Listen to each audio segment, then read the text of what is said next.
noite, meus irmãos. Acabamos de cantar verdades profundas. Dissemos que estamos aqui na presença do Senhor, reunidos como seu povo para buscá-lo. E nós fazemos isso nesta noite porque temos a certeza de que o véu já foi rasgado, de alto a baixo.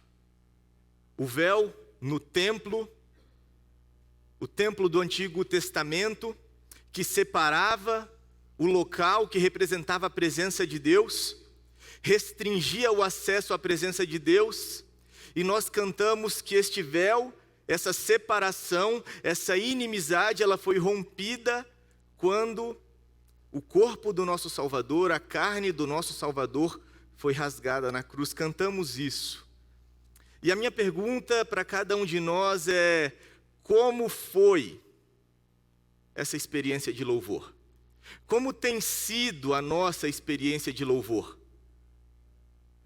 Tem sido uma experiência fervorosa?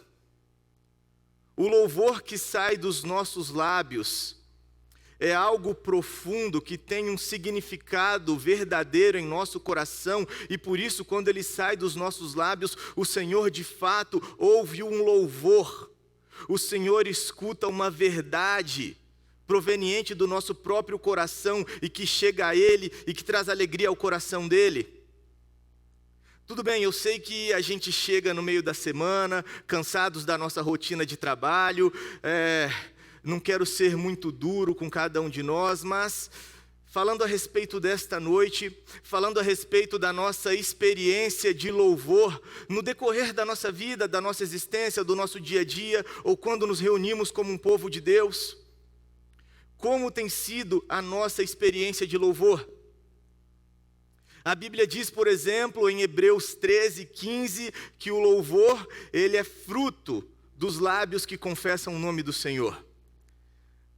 O fruto, ele é algo natural de qualquer árvore que tenha vida. O limoeiro da minha casa morreu recentemente, está seco. E eu lembro que eu falava com a minha esposa, eu não entendo nada de botânica, de árvore, mas eu falava, tem alguma coisa errada, o limão está ficando murcho. E aí um dia a gente chamou um jardineiro, e ele falou, está morrendo. Eu falei, mas não tem nada que você possa fazer para salvar? Ele, olha, não tem, porque na verdade eu acho que já morreu. Vamos só esperar essa chuva aqui. O primeiro sinal foi o fruto. Depois ficou tudo seco. Se o nosso louvor, ele não tem sido fervoroso, profundamente verdadeiro diante de Deus, a nossa vida é como essa árvore seca. O que eu quero dizer para vocês nesta noite, para cada um de nós, diante do Senhor, por meio da sua palavra, é que o louvor, ele é como que um termômetro da nossa vida espiritual. Se a nossa vida espiritual, se a nossa experiência de salvação está aquecida, o nosso louvor, ele flui com naturalidade, com verdade dos nossos lábios. Mas se o nosso louvor, ele é frio, ele é desinteressado, ele é desatento, e eu chego aqui na igreja e eu falo de memória, e eu canto com os meus lábios, mas eu nem penso no que eu estou cantando, é uma experiência muito mais mecânica, muito mais enfadonha, com certeza. Isso é um sinal de que a nossa vida espiritual, ela também está fria. A nossa experiência de salvação, ela também está fria. Nessa noite nós vamos meditar a respeito de um louvor, o louvor de Maria. Abra a sua Bíblia, por favor, no Evangelho de Lucas, no capítulo 1, e nós veremos esse louvor famoso na história da igreja, o louvor conhecido como Magnificat. O louvor dos lábios de Maria, e nós vemos que este louvor é um louvor pela salvação. É alguém que se relaciona com Deus, fundamentada na sua salvação. Ela reconhece o Senhor como o Salvador da sua vida e o engrandece com os seus lábios. por causa da sua salvação. Acompanhe comigo, por favor, o Evangelho de Lucas, o capítulo 1, a partir do versículo 46, diz assim: Então disse Maria: Minha alma engrandece ao Senhor e o meu espírito se alegra em Deus, meu Salvador, pois atentou para a humildade da sua serva. De agora em diante, todas as gerações me chamarão bem-aventurada, pois o poderoso fez grandes coisas em meu favor, santo é o seu nome. A sua misericórdia estende-se aos que o temem de geração em geração. Ele realizou poderosos feitos com seu braço, dispersou os que são soberbos no mais íntimo do coração. Derrubou governantes dos seus tronos, mas exaltou os humildes. Encheu de coisas boas os famintos, mas despediu de mãos vazias os ricos. Ajudou ao seu servo Israel, lembrando-se da sua misericórdia para com Abraão e os seus descendentes para sempre, como dissera aos nossos antepassados. E então Maria ficou cerca de 3 meses com Isabel e depois voltou para casa. Neste texto nós vemos o louvor de Maria, louvor que ela entoa ao Senhor. E o tema claro deste louvor é a salvação. Nós vemos aqui um coração que espera na salvação do Senhor e que se alegra pela salvação do Senhor, e que por isso o louvor fluiu com naturalidade dos lábios de Maria. O que nós vemos aqui são características, são atributos de um coração adorador. Sim, a adoração ela tem um aspecto mais amplo. A adoração ela envolve todo o nosso ser, tudo que nós fazemos, que seja como adoração ao Senhor, que seja para a glória do Senhor. E o louvor, então, ele é uma parte de uma vida de adoração, é aquilo que sai dos lábios, mas ele é um termômetro, ele é um indicativo de como está a nossa experiência de salvação, a nossa vida espiritual. E para que o louvor flua dos nossos lábios, é necessário aprendermos a partir deste texto que haja alguns atributos em nosso coração, atributos de um coração verdadeiramente adorador. E o que eu aprendo em primeiro lugar neste texto, o atributo de um coração adorador é um relacionamento íntimo com Deus. Sim, nós sabemos que todos nós que fomos salvos pelo nosso Deus, alcançados pela graça de Cristo, nós já temos um relacionamento de filhos para com Deus. Nada vai nos tirar das mãos dele, nada vai romper este relacionamento. Mas quando eu falo a respeito de relacionamento, e isso é íntimo na vida de Maria, e isso é claro, isso é nítido na vida de Maria, é um relacionamento contínuo.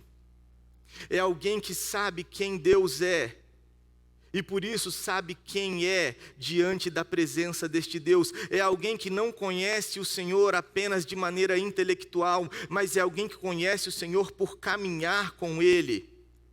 É alguém que sabe quem Deus é na sua experiência cotidiana.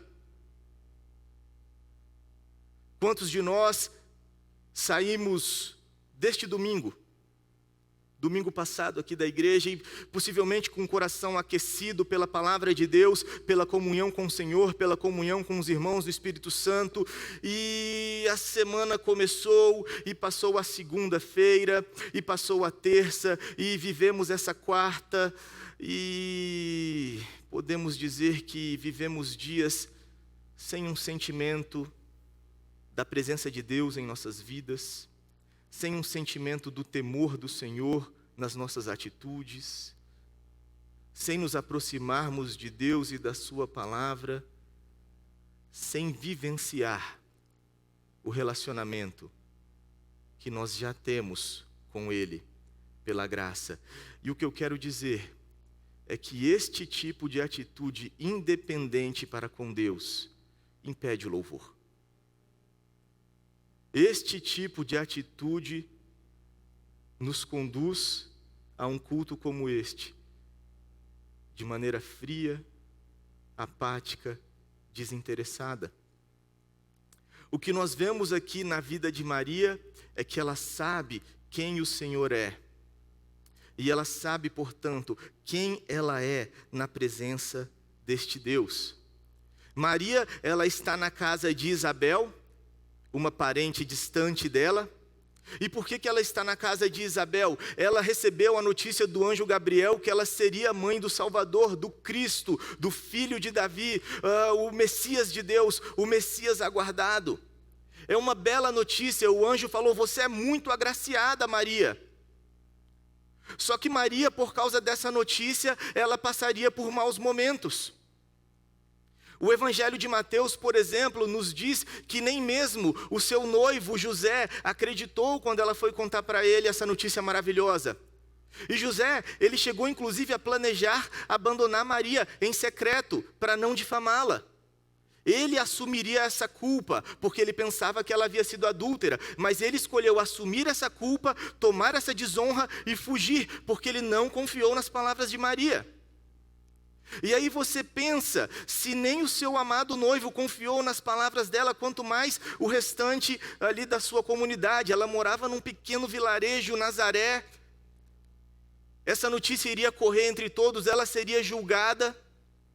E aí possivelmente, depois que o anjo, ele vem, fala com José, e ela resolve com José, e José fala: Maria, então, para evitar mais sofrimento, evitar os julgamentos, fica um tempo fora. E possivelmente foi isso que aconteceu, e Maria diz: para onde eu vou? E ela se lembra das palavras do anjo: Isabel, a sua parente está grávida, porque para Deus não há nada impossível. Mas quando ela vai visitar a sua parente idosa, Isabel, assim que Isabel escuta a voz de Maria, possivelmente dizendo: ô de casa, tem alguém aí?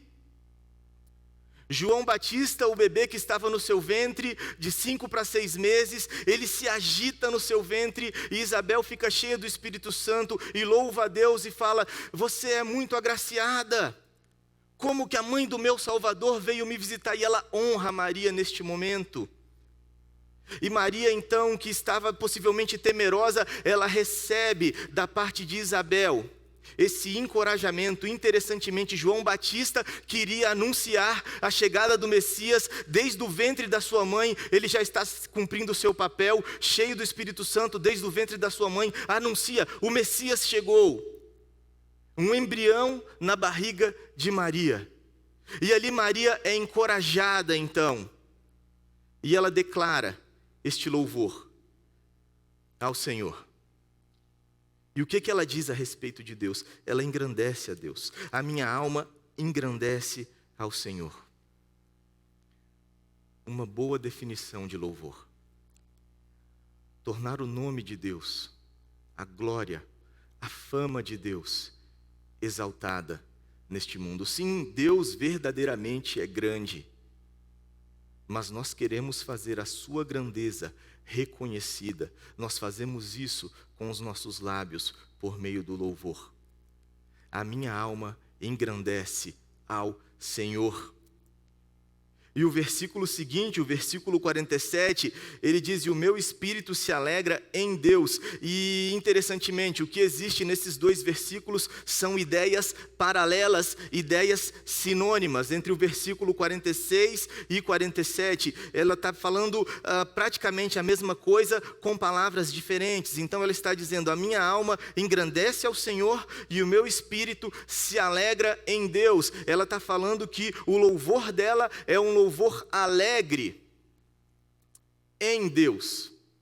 A sua alegria está ligada ao Senhor. Ela não diz que ela se alegra por causa de Deus.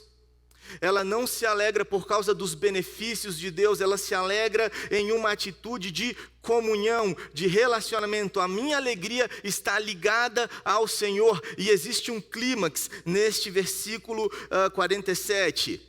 Em Deus, e ela define quem é este Deus. Este Deus é o meu Salvador. Ela poderia descrever o Senhor Deus de inúmeras maneiras, mas aqui ela descreve, ela já falou: se alegra em Deus, o meu espírito tem comunhão com Ele. Este Deus, Ele é meu, eu tenho relacionamento com Ele, mas Ele é o meu Salvador. Maria, neste momento, está reconhecendo que aquele neném que ela carrega no seu útero, ele representa o agir salvador de Deus na história. E ela fala neste cântico, sim, do agir de Deus entre as nações, entre os povos. Ela fala do agir de Deus entre o seu povo Israel, mas ela começa falando a respeito do agir de Deus na sua própria vida. Ela fala de maneira pessoal: Ele é o meu Salvador. Maria espera na salvação de Deus. Maria sabe que ela faz parte do povo redimido, resgatado, salvo por Deus. Maria sabe que este povo está numa situação complicada. Este povo está sendo dominado, oprimido, e ela aguarda a salvação de Deus, e ela reconhece: essa salvação chegou, está no meu ventre, chegou para as nações, chegou para o meu povo, chegou para mim. Relacionamento pessoal com Deus. Ele é o meu Salvador. Eu sei que isso parece algo simples, algo até trivial de falarmos, mas é difícil. É contrário à natureza humana louvar, engrandecer, glorificar o Senhor Deus como Salvador. Porque isso implica em reconhecer quem eu sou, quem Ele é. Lá em casa, com os meus filhos, principalmente com a minha filha de 3 anos, que já tem um pouco mais de entendimento, eu tento sempre demonstrar para eles, demonstrar para ela que eu sou amigo, que eu sou acessível, que ela tem liberdade total, livre acesso comigo, que eu estou ali para ela, para protegê-la, para ampará-la, para fazê-la feliz. Mas hoje mesmo de manhã ela quis gritar comigo. E aí eu tive que falar para ela: isso não. Assim você não fala comigo. Não confunda as coisas. Eu não sou seu amiguinho. Porque ainda que eu a ame, ainda que eu queira demonstrar para ela que ela pode confiar e descansar no meu amor,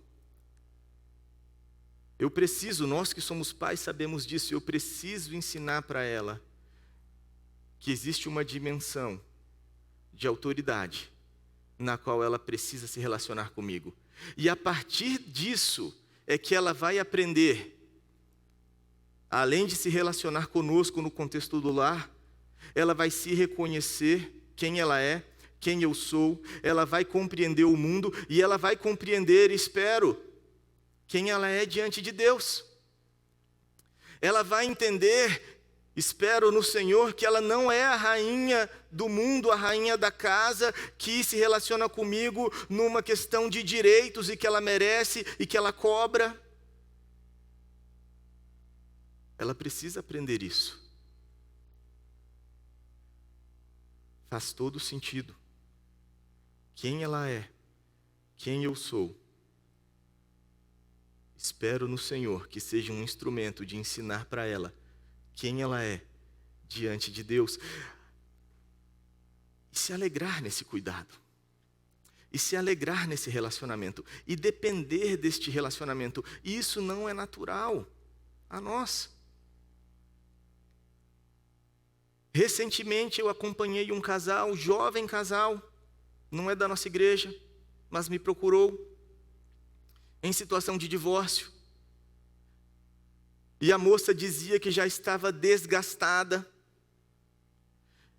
e já não amava mais o seu marido e por isso já não dava mais para seguir naquele casamento. E este era o argumento dela: eu já não o amo mais, não tem jeito mais de viver com ele. E eu não o amo porque, e ela foi colocando uma série de demandas, uma série de expectativas que ele não vinha correspondendo, que ele não vinha cumprindo no decorrer do tempo. pouco tempo de casados, mas que chegou um momento que o amor acabou. E dentre várias coisas que a gente vinha conversando, eu falei, olha, em primeiro lugar, nós precisamos pensar se você já amou o seu marido um dia, ou se você amou uma projeção que você tinha na sua cabeça, no seu coração, expectativas que você colocou sobre ele, e que de fato ele nunca cumpriu, mas que na verdade você projetou uma imagem sobre ele, um ídolo, e você esperava ser satisfeita.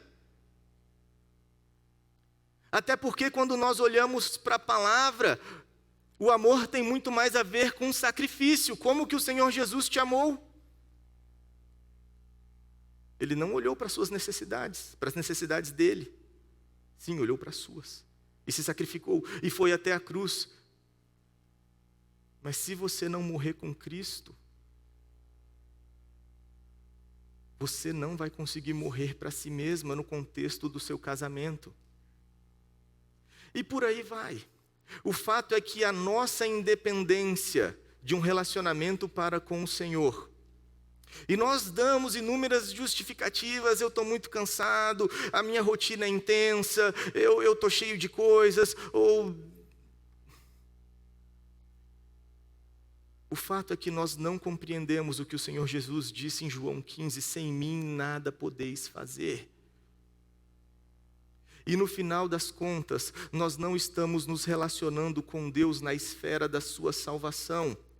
Nós estamos muito mais parecidos com essa criança, com essa mulher idólatra, que projeta sobre o Senhor uma série de interesses, uma série de anseios, e muitas vezes se frustra nesse relacionamento com o Senhor, porque Ele não está me dando aquilo que eu acho que eu mereço tanto, aquilo que eu acho que eu preciso tanto. Quem você é? Quando Maria reconhece o Senhor Deus como seu Salvador, ela sabe quem ela é. Indigna, incapaz, imerecedora, carente, não tenho nada a dar nem a reivindicar. A situação do seu povo oprimida pelo Império Romano deixava isso muito claro para ela, e ela no seu coração compreendia isso, que a sua miséria era muito maior do que uma opressão social. Eu preciso de um Salvador. Provém dele o verdadeiro resgate, a verdadeira libertação que eu preciso. Relacionamento com Deus, baseado na salvação. Eu sei quem eu sou, eu sei quem Ele é, eu espero nele. E nessa esperança, eu posso lidar com qualquer desafio que se apresente na vida. Mas jamais numa atitude de merecimento, que me leva à insatisfação e que tantas vezes me leva ao orgulho. Que em segundo lugar é o que impede o nosso louvor simples, verdadeiro, natural, o orgulho. O segundo atributo que eu vejo na vida de Maria é um coração humilde. Humildade. E mais uma vez, nós não somos humildes por natureza, nós somos orgulhosos, nós temos um coração de Senhor, e nós podemos pensar simplesmente nesta semana quantas vezes usamos palavras críticas, palavras arrogantes, atitudes de orgulho. Talvez hoje mesmo, chegando aqui na igreja, vimos situações e já nos enchemos de críticas, e já falamos que não devia ser assim, porque afinal de contas eu sei o que é, e etc. Coração orgulhoso, coração de Senhor. E Maria, ela fala da sua humildade. Ela está reconhecendo aqui o agir de Deus, o que está acontecendo aqui. Este menino, esta criança no meu ventre, no meu útero, é o Senhor Deus agindo na história. Nós vemos aqui que repetidamente Maria, ela está usando uma linguagem profética. Isso era muito comum entre os profetas do Antigo Testamento. Eles usavam o passado, o pretérito perfeito, para falar de algo que está para acontecer no futuro. E eles usavam o passado, dando a ideia de que, olha, isso vai acontecer com certeza. E nós vemos que Maria, nesse seu hino de louvor, ela fala diversas vezes no passado. E ela fala dela mesma, ela fala, o Senhor, Ele atentou, Ele contemplou na humildade da sua serva. E a partir de agora, todas as gerações daqui em diante me chamarão bem-aventurada, abençoada, alguém que recebeu um favor da parte de Deus, uma bênção da parte de Deus. Mas Maria, ela deixa claro, Deus olhou para a minha humildade. Eu não cobiçava coisas grandiosas para mim. Ainda assim, o Senhor me abençoou. E daqui em diante, todas as gerações verão que eu fui abençoada, bem-aventurada. Ela está falando do agir de Deus na vida dela. Porque este é o agir de Deus no decorrer da história. Perceba que nos versículos seguintes, a partir do versículo 50, ela está falando de que é isso que Deus fez na história, isso que Deus está para fazer a partir do seu Messias, a partir de Jesus, o seu Filho. Ela vai dizer da fidelidade de Deus, da sua misericórdia que se estende de geração em geração aos que o temem. Mas perceba que constantemente, o que Deus está fazendo? Deus, Ele vai humilhar aqueles que são exaltados e exaltar aqueles que são humildes. O Senhor Deus, Ele há de engrandecer o seu nome na história, humilhando os exaltados e exaltando aqueles que são verdadeiramente humildes, aqueles que olham para si e sabem que não são nada diante desse Deus. Ele diz, Ele realizou poderosos feitos com o seu braço. Ela está falando o que Deus está para fazer a partir do seu Messias, do seu Filho. Ele realizou poderosos feitos com seus braços e dispersou os que são soberbos. Ele derrubou governantes, mas exaltou os humildes. Ele encheu de coisas boas os famintos, mas despediu de mãos vazias os ricos. Ela está falando desse agir de Deus na história, do que Deus está para fazer na história por meio do seu Filho, exaltando a sua glória, exaltando o seu nome e contemplando naqueles que são humildes. A graça, a salvação, o agir de Deus é para aqueles que são humildes.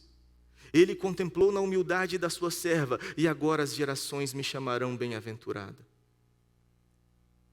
Ele derrubou os soberbos, mas ele exaltou os humildes. A Bíblia é clara quando ela diz que todo que se humilha será exaltado. O Senhor Jesus falou sobre isso. E todo que se exalta será humilhado. O próprio Senhor Jesus, a Bíblia diz lá em Filipenses que nós temos que ter o mesmo sentimento, a mesma mentalidade que Ele, que mesmo sendo Deus, Ele não considerou ser igual a Deus algo que Ele deveria se apegar com orgulho. Ao contrário, Ele se esvaziou, assumindo a forma de homem, sendo obediente até a morte, morte de cruz, pelo que Deus o exaltou. O deu o nome que está acima de todo nome, para que, sob o nome dEle, se quebrante todo joelho, nos céus, na terra, debaixo da terra.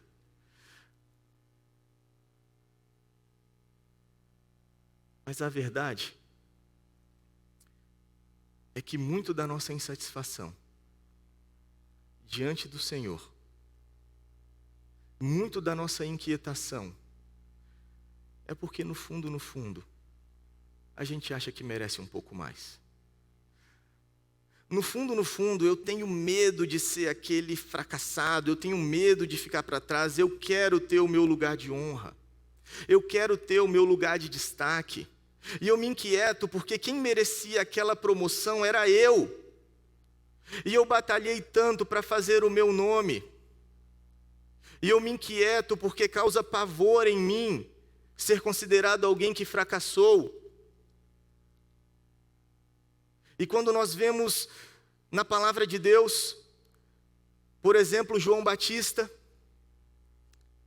em determinado momento do seu ministério, os discípulos de João Batista vão falar com ele: ô João, aquele que você batizou, ele está batizando mais que você, está fazendo mais discípulos que você. E João fala: vocês estão preocupados comigo? Vocês estão preocupados comigo? A noiva pertence ao noivo. A alegria do noivo é conduzir a noiva à presença do noivo, é ver o noivo se alegrar com a noiva. Essa minha alegria já se realizou. Convém que ele cresça e eu diminua. Coração humilde. Coração que não busca glória. Coração que busca a glória de Deus.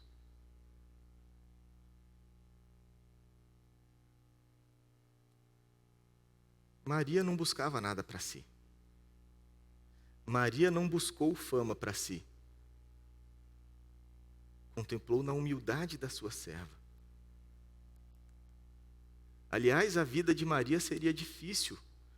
Posteriormente, Simeão fala com ela: Maria, uma espada vai atravessar sua alma. É uma bênção essa maternidade, mas Maria, vai ser difícil. Perceba que a alegria de Maria, a alegria do servo de Deus, está em ver Deus sendo engrandecido e glorificado. Isso é difícil para o nosso coração. Muito da nossa existência é em torno, em busca da vanglória, da autoexaltação. E eu fico triste quando eu não sou reconhecido. E eu acho que eu merecia mais. E eu sempre acho que eu estou no lugar errado. E eu sempre acho que eu precisaria subir mais um degrau. E eu sempre acho que o meu valor ainda não está reconhecido, seja no meu lar, seja no meu trabalho, seja na igreja. E isso me inquieta. Convém que ele cresça, eu diminua. O desejo do coração de Maria, a alegria dela é: o reino de Deus está chegando com poder. É claro que nós podemos nos alegrar no Senhor por todas as suas bênçãos. Tiago diz: quem está alegre, cante louvores. Isso é aceitável, isso é bom, devemos sim nos alegrar diante de Deus, reconhecer as suas bênçãos, sim. Mas, meus irmãos, no final das contas, o que vai importar no último dia? Como nós vemos lá em Apocalipse 15, o canto de Moisés e do Cordeiro, e nós estaremos lá cantando: grandes são as suas obras, Senhor Todo-Poderoso, justos e verdadeiros são os seus caminhos, ó Rei das nações. Quem não temerá? Quem não glorificará o seu nome? Todos os seus atos de justiça finalmente se fizeram manifestos. A gente anda hoje em Bragança Paulista e esse cântico, ele não parece fazer sentido. Quem não temerá o seu nome? Ninguém está temendo o nome do Senhor. Você vai falar de Cristo para as pessoas, ninguém quer saber do Senhor. E o coração humilde é o coração que deseja a glória de Deus, que anseia por isso e se alegra com isso. É como o apóstolo Paulo lá no livro de Atos, quando ele vai chegando na Grécia, a Bíblia diz que o espírito dele fica indignado e ele se comove porque ele vê muita idolatria. No mundo de Deus, Deus não está sendo reconhecido, a glória não está sendo dada a Deus. No final das contas, no último dia, o motivo do louvor não vai ser a promoção no trabalho, não vai ser o casamento, nem mesmo os filhos, nem a casa própria, e nem o carro, nem a posição de destaque. O coração humilde é o coração que anseia pela glória de Deus e somente pela glória de Deus. E isso não é inerente a nós. Como é difícil esmagar o nosso orgulho. E cada um de nós precisa sondar o próprio coração. O que tem nos movido a cada dia, quando a gente acorda? Qual é o sonho que está diante de nós? O que temos buscado? Até porque isso vai sufocar o louvor. O Senhor Jesus fala exatamente isso, é sufocar. Quando ele fala da parábola das sementes, e determinada semente cai num solo de espinho, e o espinho sufoca a semente, e Jesus explica o que sufoca a semente? Os desejos da vida, desejos por riquezas, desejo por fama, vanglória, sufoca a palavra e fica infrutífera, e não existe louvor, existe frustração. E uma grande distorção no relacionamento com Deus. Humildade. A glória dele. E eu me alegro com essa glória. E eu desejo essa glória. E um dia nós cantaremos, porque essa glória será totalmente manifesta. Quem não temerá? Quem não temerá? E por último, uma forte convicção na aliança. O que nós percebemos aqui nesse cântico de Maria é que ela não era, longe disso, não era alguém desinformada a respeito dos desígnios de Deus, a respeito dos planos de Deus, a respeito da aliança de Deus com o seu povo. Ela fala, o que está acontecendo? Por que eu estou grávida? Pelo poder do Espírito Santo, do Filho de Deus. Por que isso está acontecendo na história? Porque Deus ajudou o seu servo Israel.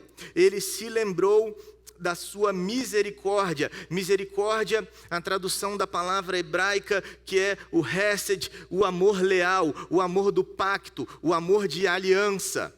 Deus, ele se lembrou desta misericórdia, deste amor que não muda, deste amor de aliança. Para quem? Para com Abraão e com seus descendentes, para sempre. Aliança.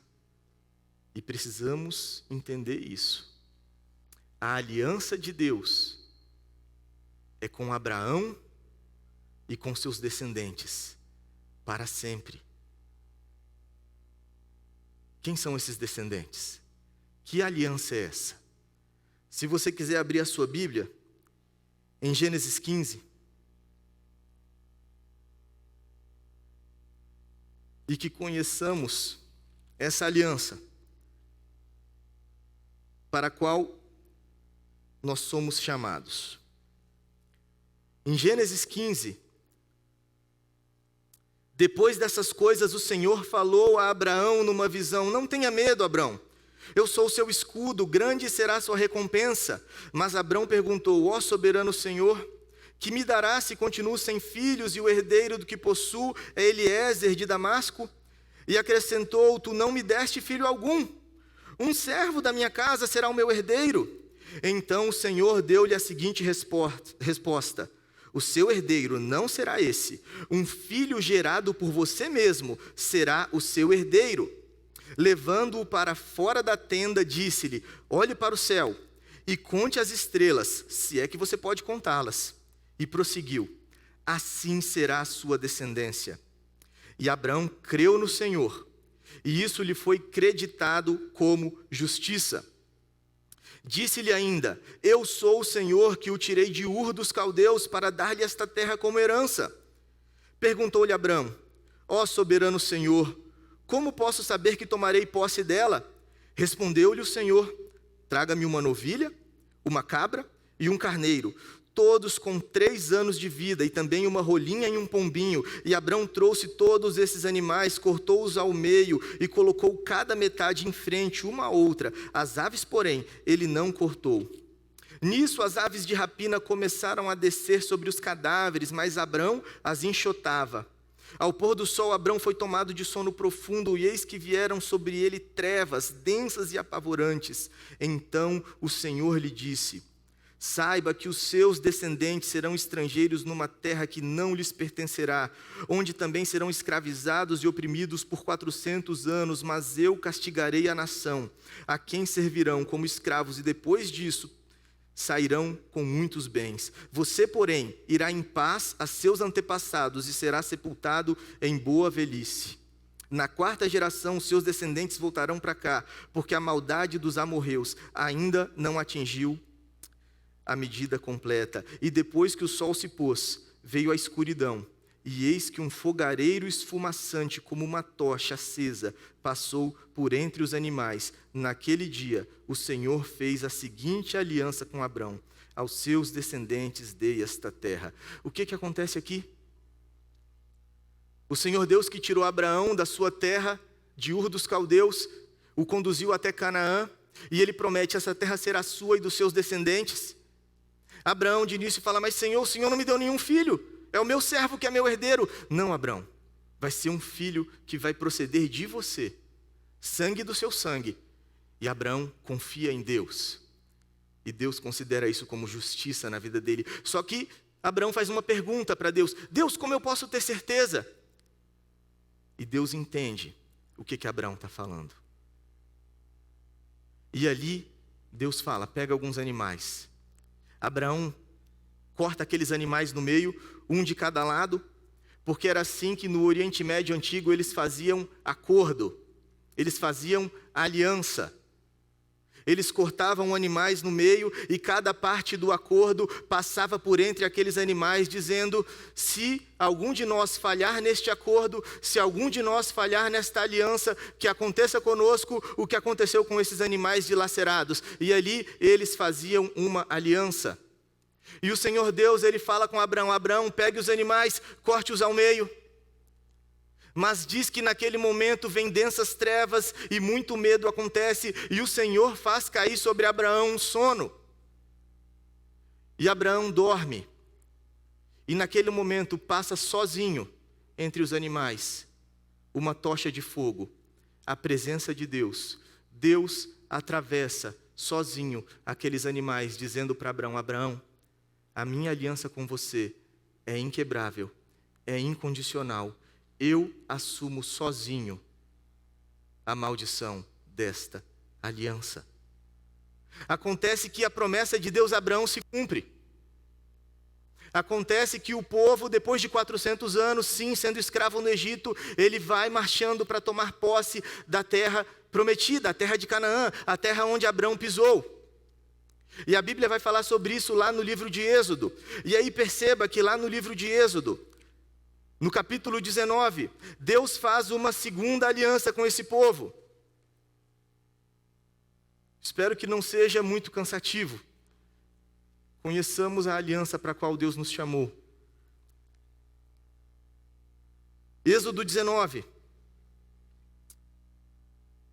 versículo 5: agora, se vocês me obedecerem fielmente e guardarem a minha aliança, vocês serão o meu tesouro pessoal dentre todas as nações. Embora toda a terra seja minha, vocês serão para mim um reino de sacerdotes e uma nação santa. Essas são as palavras que você, Moisés, dirá aos israelitas. E o Senhor Deus faz aqui uma aliança, e Ele dá os 10 mandamentos, e Ele dá uma série de estatutos, e Ele dá a lei para este povo. Essa aliança como que regulamentando a aliança que Ele fez com Abraão. E Ele agora dá a lei para Moisés. E faz essa aliança com sangue. O sangue é derramado, sangue de cordeiros sobre o povo. Capítulo 24 fala sobre isso. Mas o que acontece logo em seguida no livro de Êxodo? Êxodo 32. Moisés sobe o monte de Sinai para receber mais estatutos da parte de Deus, saber a respeito do tabernáculo, e o povo logo constrói um bezerro de ouro para adorar. O povo rapidamente quebra a aliança. E o povo continua quebrando a aliança. Até que Deus envia castigo, Deus envia juízo para com o povo. E o povo vai para o exílio. Mas perceba, por último, em Jeremias 31, é fácil e é importante decorarmos. Jeremias 31, 31. Olha o que Deus diz. Estão chegando dias, declara o Senhor, quando farei uma nova aliança com a comunidade de Israel e com a comunidade de Judá. Não será como a aliança que fiz com os seus antepassados, quando os tirei pela mão para tirá-los do Egito. Êxodo 19. Porque eles quebraram a minha aliança, apesar de eu ser o Senhor deles, diz o Senhor. Esta é a aliança que farei com a comunidade de Israel, depois daqueles dias, declara o Senhor. Eu porei a minha lei no íntimo deles, e as escreverei nos seus corações. Eu serei o Deus deles, e eles serão o meu povo. Perceba que Deus está falando aqui, existe uma nova aliança. A aliança da lei, a aliança de Moisés foi quebrada. Eu vou fazer uma nova aliança. Eu vou fazer uma nova aliança com este povo. E quando nós vamos, agora sim, finalmente, para o Novo Testamento, em Gálatas,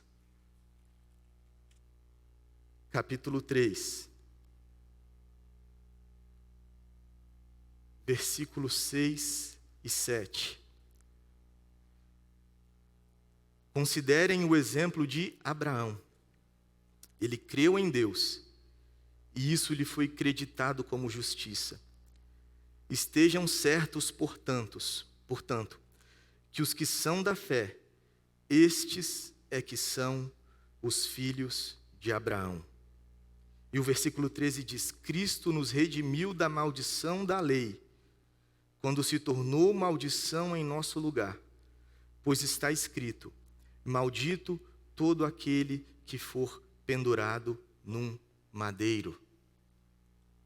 O Senhor Deus agiu na história, se lembrando da sua aliança com Abraão e com os seus descendentes. Quem são os descendentes, os verdadeiros filhos de Abraão? O Senhor Deus que prometeu a Abraão: eu sofro sozinho a maldição, quando passou por entre aqueles animais. Ele se tornou maldição em nosso lugar na cruz. Ele sofreu sozinho toda a maldição, como ele já havia prometido desde o início. De maneira que agora nós somos verdadeiros filhos, verdadeiros descendentes de Deus. E Maria, quando declara todo o seu louvor, toda a sua gratidão, ela está reconhecendo, ela tem certeza que ela pertence a este Deus, que ela está segura. Por isso ele é o Salvador dela, porque ele finalmente está cumprindo a sua promessa salvadora. A salvação, o louvor pela salvação,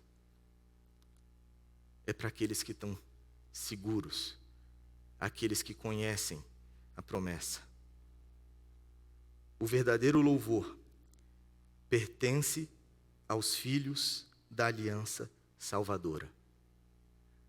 Aqueles que foram alcançados por Cristo e que em humildade, quebrantamento, buscando a glória de Deus, nutrem, vivenciam um relacionamento vivo e constante com este Deus.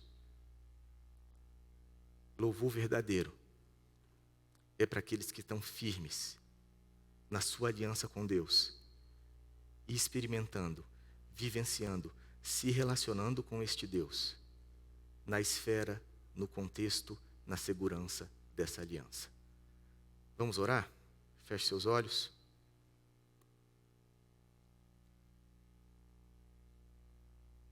Como tem sido a nossa experiência de louvor?